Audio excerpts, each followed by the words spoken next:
Welcome to Almosh Reviews. This is Almosh. What I notice when I have passengers once in a while, especially in the front passenger seat, I notice some people, when they open the door, instead they push this button right here. It's kind of hard to see in the dark, but there's a handle. You open it manually. Yes, it will open the door.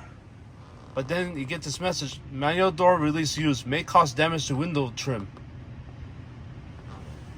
You only use the manual door handle if the car is completely dead.